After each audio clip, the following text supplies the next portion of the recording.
So my name is Ruth Sofield. I'm an environmental science professor, so I'm kind of a scientist type of person. And I was actually pretty honored when Andy asked me to introduce our speaker today. And the reason that he asked me to introduce the speaker is I did my PhD in Colorado many years ago, and I was really fortunate to be able to go and take a class up at CU Boulder from a law professor. And the law professor that I took a class from happens to be our speaker today.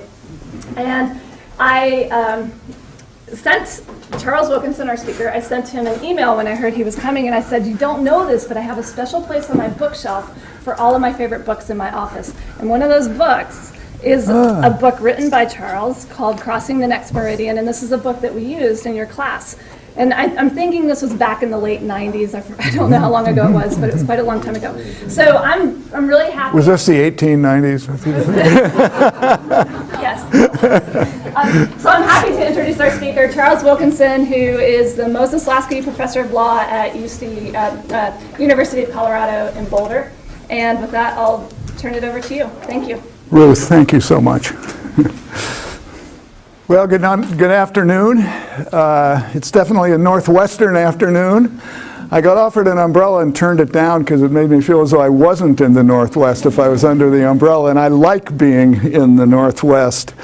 I'd like to talk to you about a matter that I think you will agree is of considerable importance in our field. And Huxley is a college, of course, that brings in many different disciplines that deal with the environment.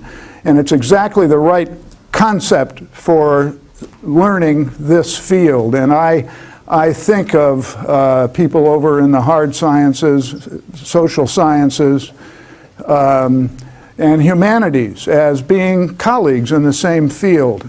And because we do crisscross in different ways. And so you are interested in the way we handle the environment across the country. And what I want to suggest to you is that what happens in Indian country is of considerably more important than is commonly realized. Indian tribes today own approximately 60 million acres. Now, I probably revere your state, Washington, more than I do my own, actually. That's honest. I'll say that behind your backs. But the tribal 60 million acres, nonetheless, is considerably larger than the state of Washington, although it's not as large as Colorado. So it's the size of a large western state, Indian country. And it's scattered, it's parcels around the country. Some are really large, like Navajo, which is larger than the state of West Virginia.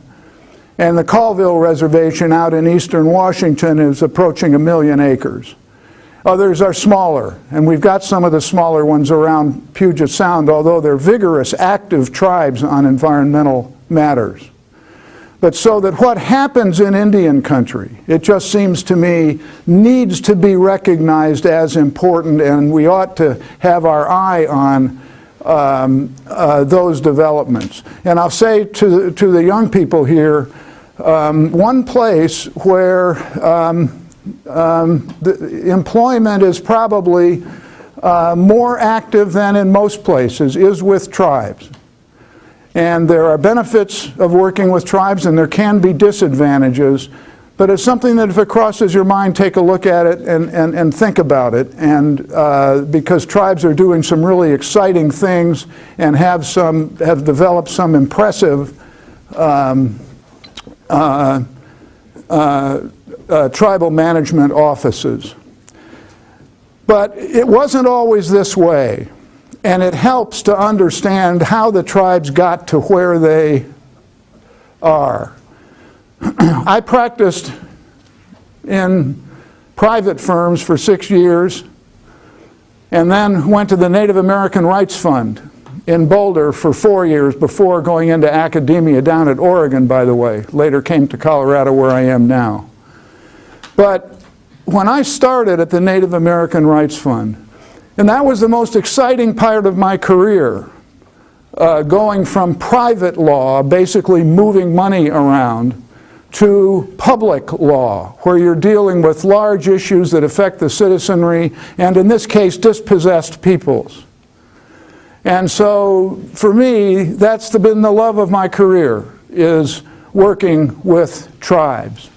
And working with the land, because federal public land law and water law are two areas I've spent a lot of time on, but often I find myself bringing the Indian issues in also. Well, the first tribe that I went out to visit in 1971 was the Winnebago tribe in Nebraska, on the west side of the Missouri River. And I was called up by the tribal secretary, who was half-time and who was the only tribal employee. And she was speaking for the superintendent, the BIA, Bureau of Indian Affairs superintendent, and the tribal chair. And we set up an appointment. I was working with the tribe on a case to stop a dam on the Missouri River that would have flooded some tribal land, and they didn't want it flooded. It was sacred land. And so I went out and had never been there before, and was absolutely taken aback by the poverty, just a wrenching poverty. 60, 70% unemployment.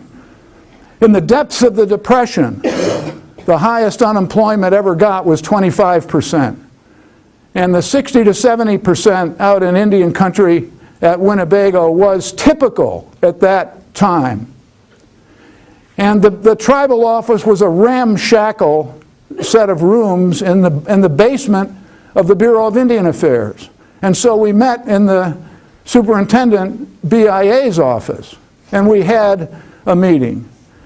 And the tribal people, whom I'd talked to over the phone, but found to be really committed people, committed to the land, committed to trying to stop this dam, which they saw as just bad from any perspective, and finally a court so ruled years later.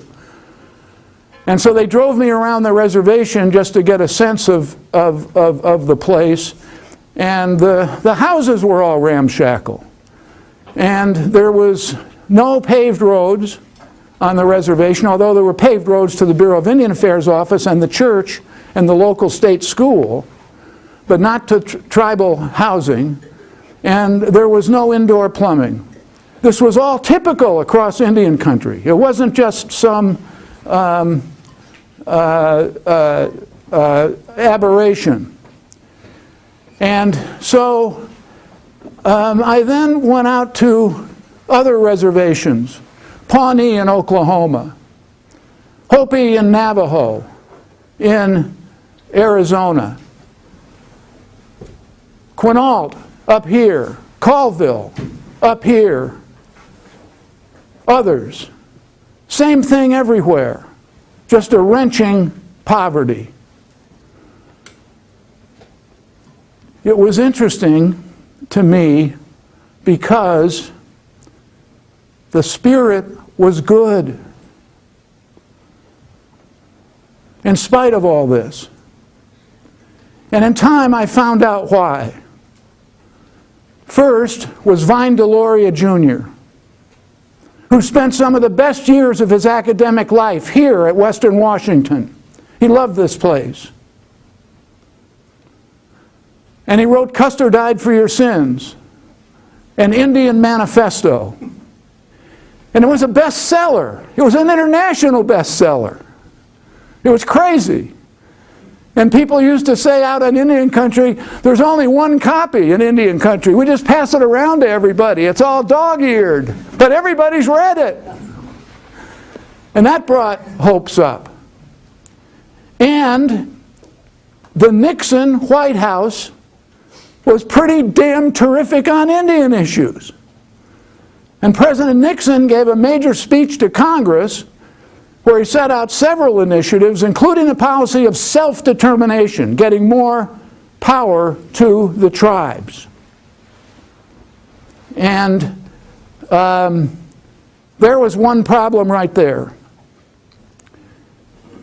Chief Justice John Marshall, in one of his greatest opinions, Worcester against Georgia in 1832, Chief Justice John Marshall announced the historic fact, the fact from a political science standpoint, from a legal standpoint, the fact that Indian tribes were governments. They were sovereigns.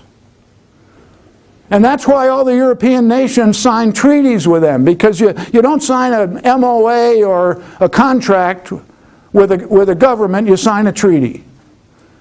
And so that's why you have the treaties. And so Marshall announced that they were sovereigns, governments, and that continued after the treaties. The treaties recognized and continued that sovereignty. And that sovereignty continues today. And it was in place that Indian tribes are sovereign, one of the three sources of sovereignty in the United States, with the United States, the states, with counties and cities as subdivisions, and the tribes. Those are the sovereign governments in the United States.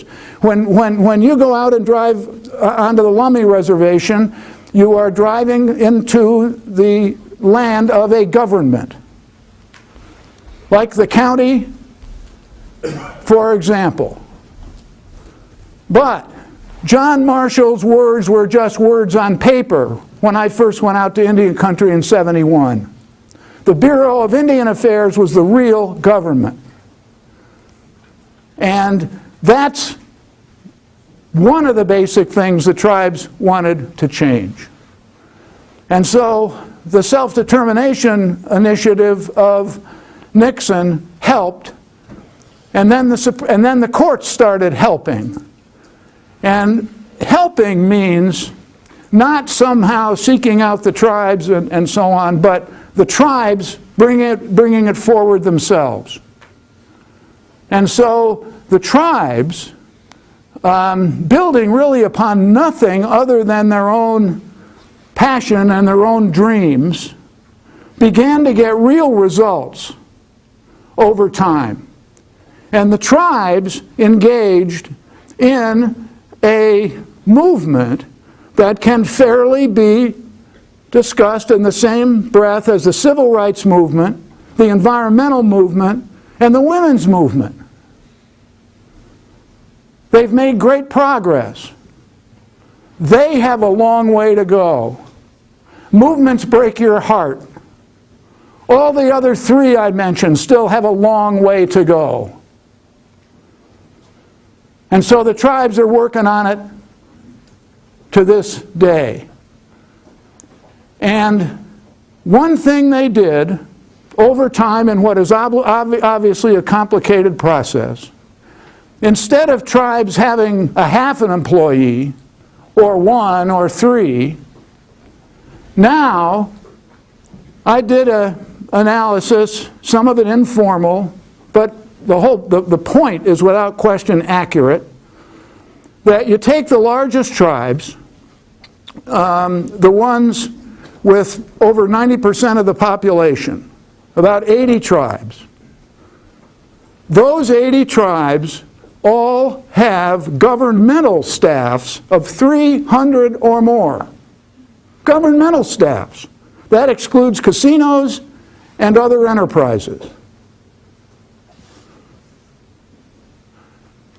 And they set up court systems.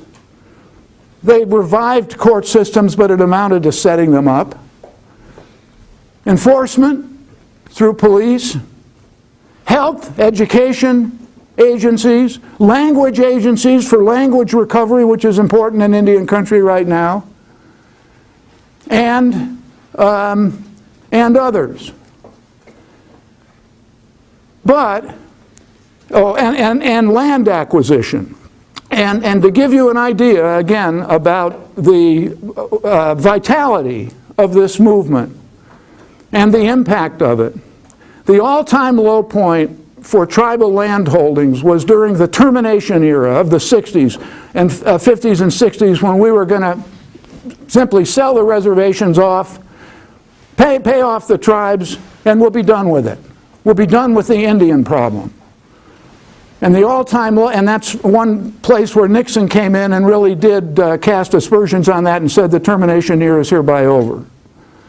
But the all-time low point, some of the reservations had been terminated, was in 1962, and the tribes had 50.5 million acres. 50.5 million acres. Now, I mentioned 60 million acres. It's approximately that. But if you just take the increase as 8 or 9 million acres, and that's net, so that it's gone from 50.5 to, let's say, 60, you've got an increase of 19%. Net increase in land when we would think, not counterintuitively, we would think that tribal land base was going down. But it's going up, and it's going up steadily. And that amount of land that's been added, 8-9 million acres, is 1.5 times the size of the state of Massachusetts. Tribal land holdings have grown that much. And so land acquisition, I don't know a tribe that doesn't have a land acquisition office. All tribes are doing it one way or another. And so in addition to those other activities of these governments that are reforming and revitalizing themselves, was and is an emphasis on natural resources. When you look at tribal budgets and compare them to city and county government budgets and state budgets, you find that the tribal budgets will give higher percentages to the young. Child care, preschool is heavily emphasized in Indian country today. The elderly, Meals on Wheels, different things for elders, and natural resources. And so you have tribes now developing substantial natural resources agencies, and I will tell you that to me, one of, maybe but one of the most important things that have happened in Indian country, which include an increase in land, an increase in economics, so that unemployment is still high, but it's down to between 20 and 25%, depending on the reservation. That's really high, but it is coming down, and it's coming down on almost every reservation. And other accomplishments. But one is the use of science. And so you're seeing tribes with really solid scientific staffs in the natural resources area. Now, to take a look at a few random or just examples around the country of things that tribes have done, and then I want to look a little bit in the Northwest for sure.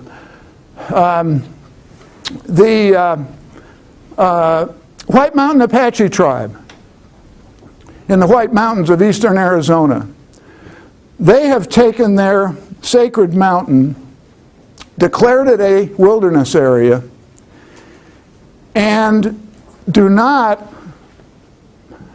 only prohibit non-members from going in, but also prohibit use by tribal members except for a few ceremonies every year. And it's a large area, a couple 100,000 acres. But their values were such that they just thought that that side of that mountain ought to remain sacred.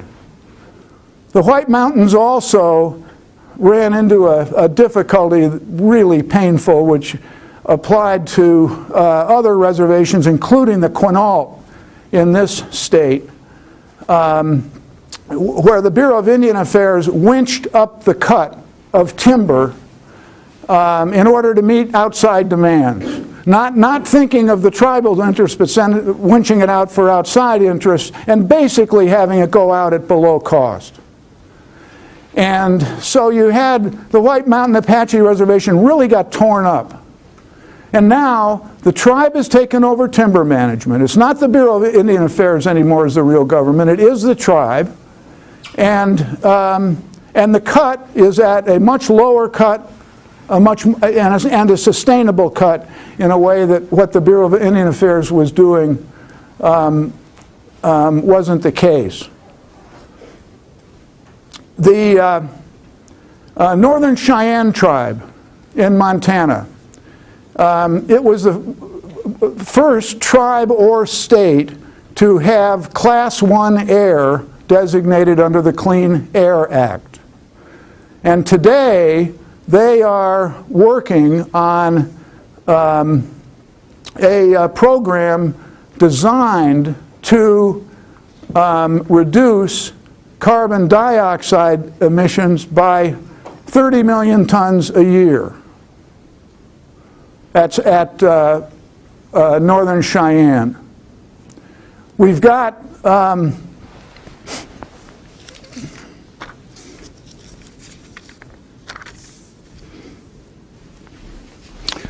the Pyramid Lake tribe in Nevada, where Pyramid Lake on the east side of the Sierra is completely within.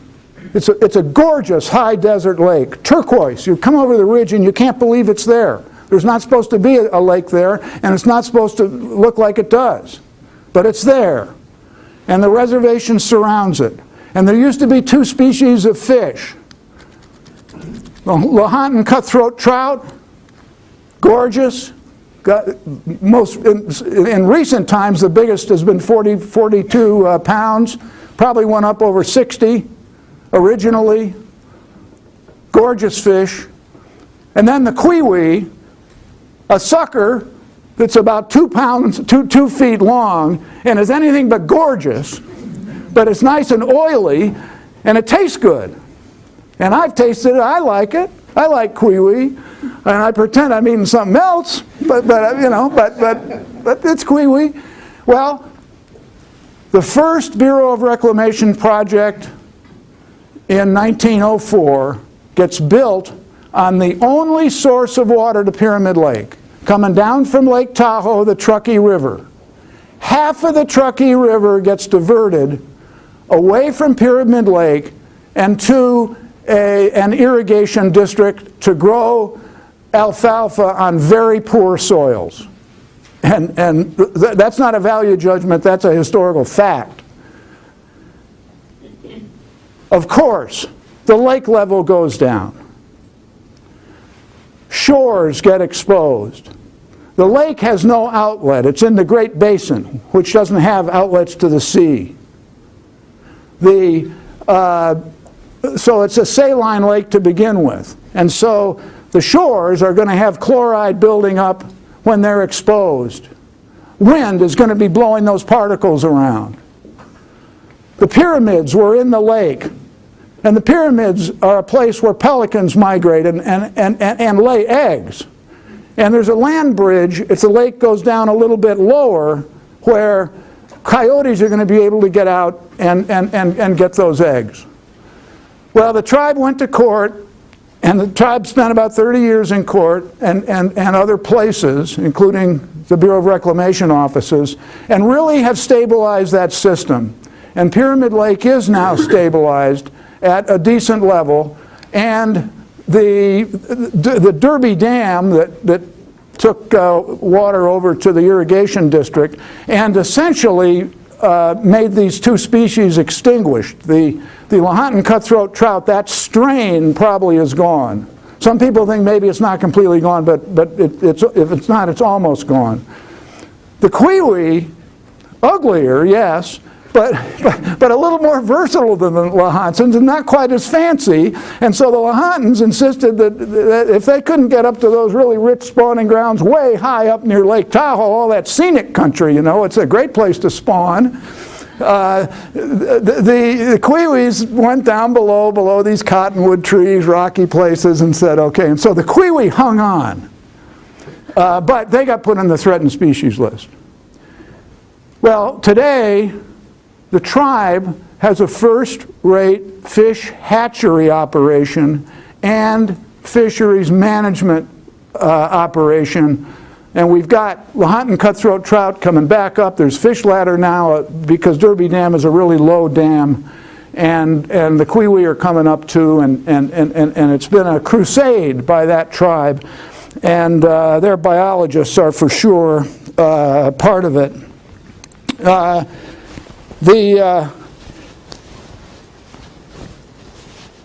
Nez Perce, I want to mention two more examples. The Nez Perce tribe has what seems to be the highest number of fisheries scientists in any office in the West, tribal, state, or federal. The last time I was up there, which was probably 4 years ago, and there may have been budget cuts since then, and I don't have a current figure, but they had 175 fisheries specialists working at the Nez Perce Reservation. I talked to a forest supervisor. There are 5 national forests where the tribe has fishing rights, off-reservation fishing rights, and they do watershed restoration projects up there. And the forest supervisor for the Forest Service said there wouldn't have been a single stream restoration project on any one of these 5 forests if it weren't for the Nez Perce tribe. On a smaller note, but one of those you just mark down, the Siletz tribe of western Oregon, a small tribe that lost most of its land so that it's not a heavy land-based tribe. Nonetheless, because it's people had always loved lampreys, who are migrating fish, migrating lampreys, and they call them eels, and they're not biologically eels, but they're lampreys, and they're also oily and also ugly, and worse yet, have those teeth where you don't want them on your arm, the suction cup teeth. But we've been poisoning the lampreys. Let's get the lampreys out of here. The lampreys obviously are animals we don't want in our society. So we're wiping them out. Well, the tribes think, first of all, we've always fished for them. And we use them, and it matters to us, and we want those lamprey back. And in addition, they're part of the system. And we're losing a significant part of the system by losing the lampreys. And so the Siletz have led a multi-agency, state, federal, tribal effort to bring back lampreys in Oregon. Out here, you have the so-called Bolt decision. And I want to mention it briefly because I'm going to guess most of you have heard of it vaguely but may not know about it. I'm not sure, but let me mention it briefly. The Bolt decision was handed down in '74, and it was brought by the United States along with the 20 tribes in the Northwest Indian Fisheries Commission in the Northwest. The commission was founded after the Bolt decision, but it's those 20 tribes. And their treaty had promised them their right to fish at off-reservation sites. So here's a treaty expanding tribal rights beyond the land base, the tribal land base. Off-reservation sites in common with the citizens of the territory. The state never went along with the treaty. It violated it from the beginning. It arrested Indian fishermen off the reservation, threw them in jail. And things got really hot in the 60s and early 70s, and you'll see it called the Salmon Wars. And you had fish-ins, and you had Jane Fonda, and people coming down supporting the tribes. and it got a lot of publicity, and you had this state of all states in the unlikely position of looking an awful lot like what was going on in the southern states at the same time. It was pretty damn embarrassing. And it was front page news across the country at different moments. The Times covered it, the New York Times covered it pretty extensively. And so did other papers, and of course the Seattle and Washington papers covered it, and because it was going on in Oregon too, but Washington was much more intense. And so finally, the United States and the tribes sued in federal district court in Tacoma. And the tribes at that time were destitute.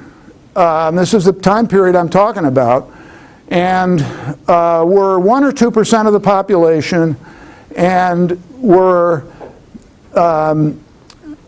taking very small percentages of salmon. And their position was, in common with means 50%. 50%. Now, that doesn't calculate to a general public. That doesn't make sense. And also it seems unfair. Small percentage of the population, 50% of the resource. But this is a treaty where tribal negotiators gave up almost all of their land in exchange for the single promise to have this off-reservation fishing.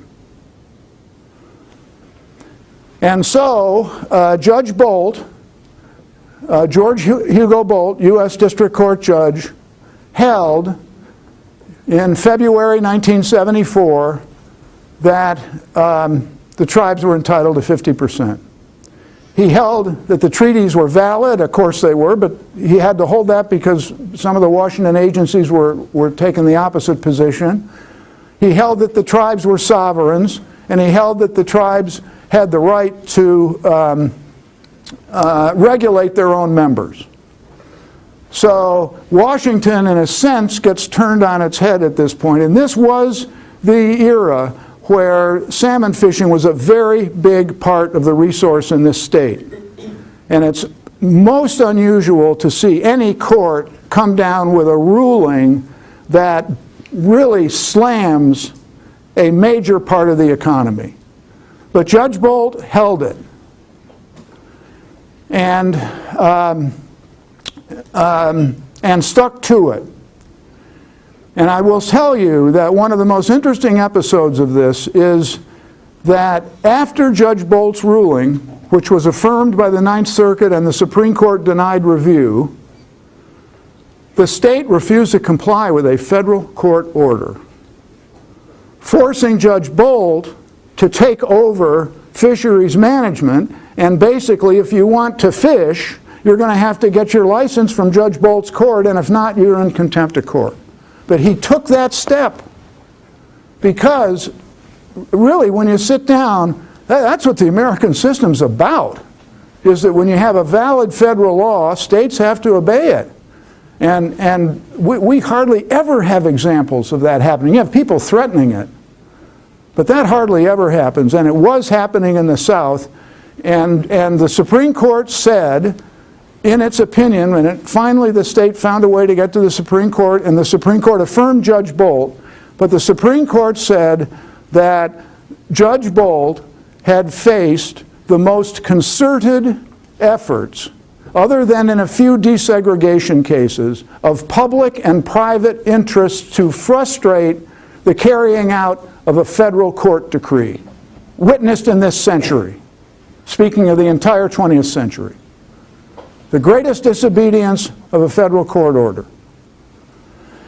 And so at the same time, the Bolt decision was such an energizing force for tribes out here. And you know, you've got a very interesting reservation out here, the Lummi Reservation, and it's doing a lot of different things, including having a pretty interesting tribal college. And really, there's a sense in which I think most Indian people would agree with this. You can go out and look at all that's been accomplished at Lummi, and see that most of it came directly or indirectly from the Bolt decision. And what the decision did for these governments that had been suppressed by the United States was the tribes, that's when the tribes started to build up their governmental capability. And there were numerous grants that came in for the system to regulate. And you have to have codes, you have to have courts, have to have enforcement personnel.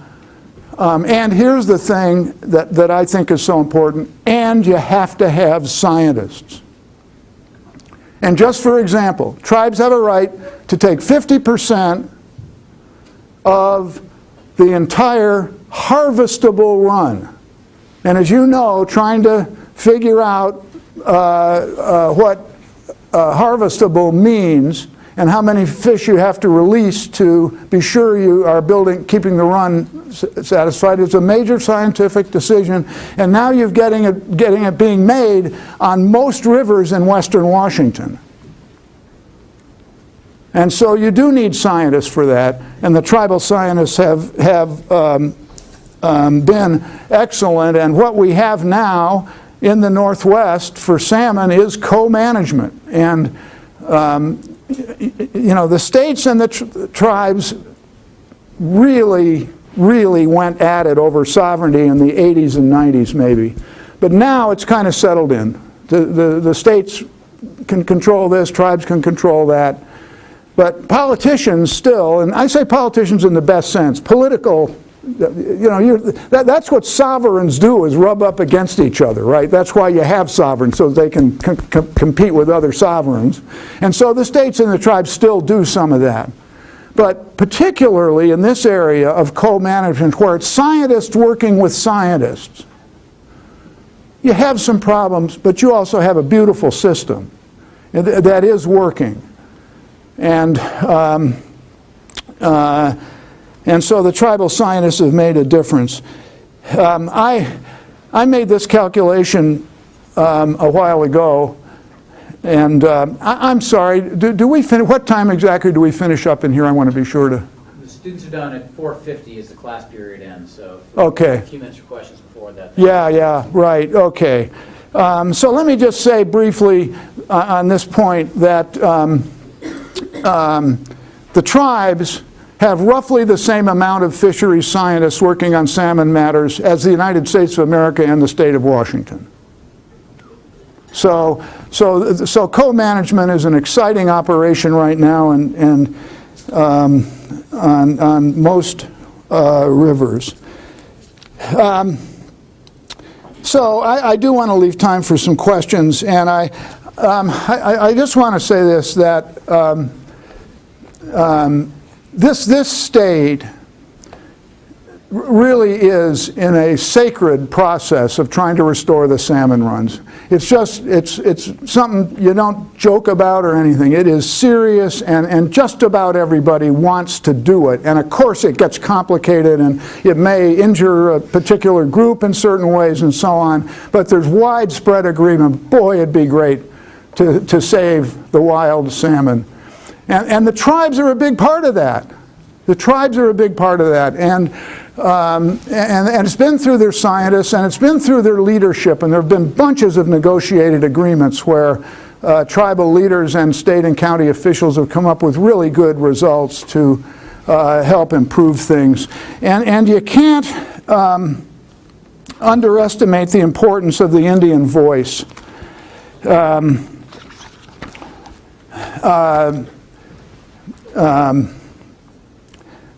Movements thrive on getting results, but movements also thrive on having a vision and something that pulls us together and makes us aspire higher.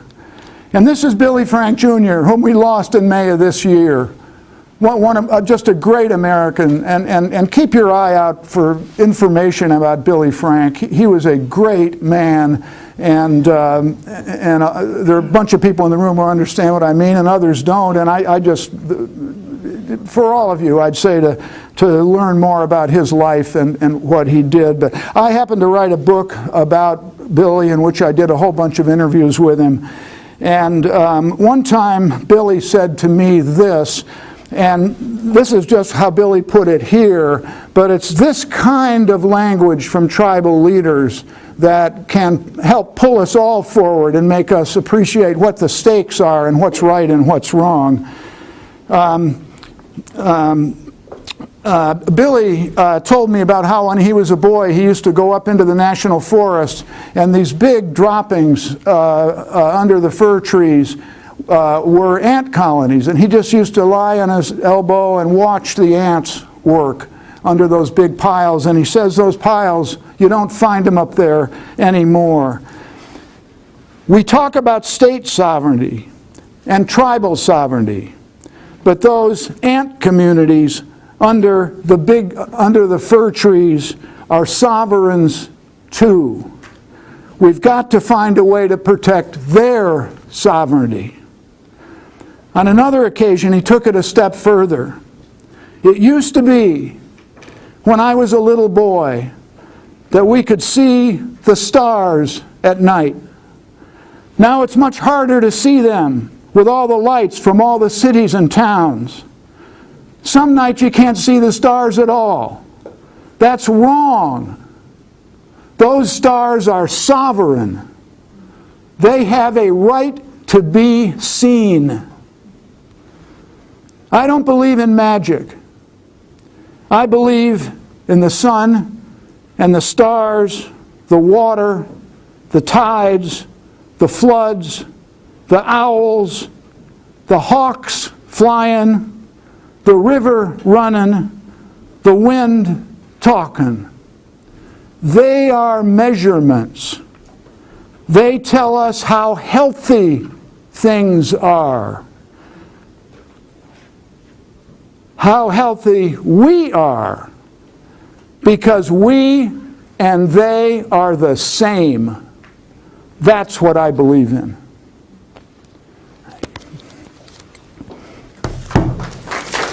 Thank you.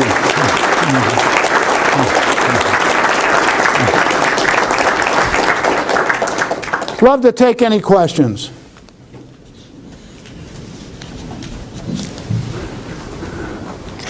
Yes. I was wondering if you could say any more about language recovery in regards to land use and how, you know, I see in a lot of books and things sometimes non-native people use Indian language to inspire native knowledge. I was just wondering. You're asking about language recovery and tribes trying to recover their languages. Yeah. He asked about language recovery. I wrote a book about the modern Indian movement, and along the way, that issue kept coming into my mind more and more and more, and I really emphasized it in the book.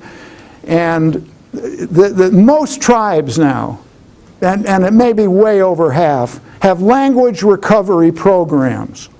And just think how hard that is, how profoundly difficult it is with all the other influences that are coming in are so attractive through public media, through TV, movies, from all over, and coming to a wonderful university like this, and of course you're inundated in English, which is just fine, and we understand why that is, but how hard it is, but they are doing it anyway.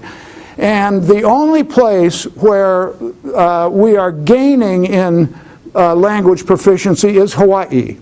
And in Hawaii, Hawaiian, the language, is one of the 2 official state languages.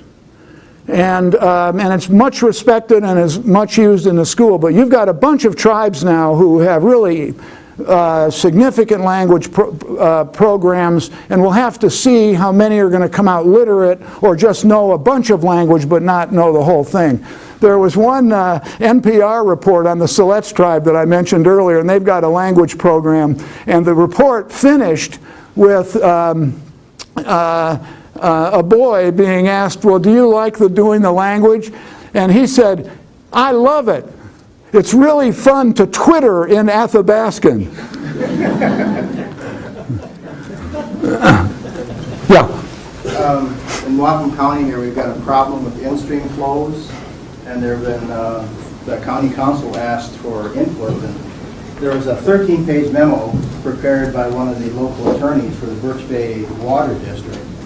And, you know, my reading of this, it's a brilliant memo, but it's a very clever blueprint for how to screw the tribes again. Mm-hmm. And the mechanism is the planning units, which they want to put together, use and conflate the calculation of in-stream and out-stream flows. Now, I don't like this idea, and I worry that the council is just going to use this blueprint and put it in place. But my real question is, isn't it a moot point because the sovereign treaty rights will trump anything that the local council does? Great question, and one that actually, I've got another talk to give tonight, and this is kind of the subject, although not that memo, which I haven't seen, but you've described it beautifully. And his argument was that there's this, or his concern was there's this argument that's put out that really devastates tribal water rights, argues that tribal water rights aren't worth much. And you're worried that might carry the day. Yes. Let me I just got to say it. That's something that you get away with 25 years ago against tribes, not today. The tribes have terrific attorneys. The Lummi tribe, it happens, working on water, are excellent attorneys, and the tribal council is very sophisticated. And so, I mean, there's just no way they're going to get steamrolled. And oh, it might be fun if 20 years from now, or 10 or 5 you send me an email and say, by the way, see, but what you said is right, that the federal law overrides state law. It just does. When federal law is in conflict, the treaties are federal law. So that is how it ought to turn out. One last one? Yes. Have you heard any lately about the Illwall River Dam being removed? Is it successfully bringing the fish back? The Elwha Dam, 2 dams, they've both gone out. They've both gone out. The salmon have access to the best habitat in the West. The Olympic range with all that fabulous, oh man, all right. Go salmon, go salmon. See you later. Thank you for your patience.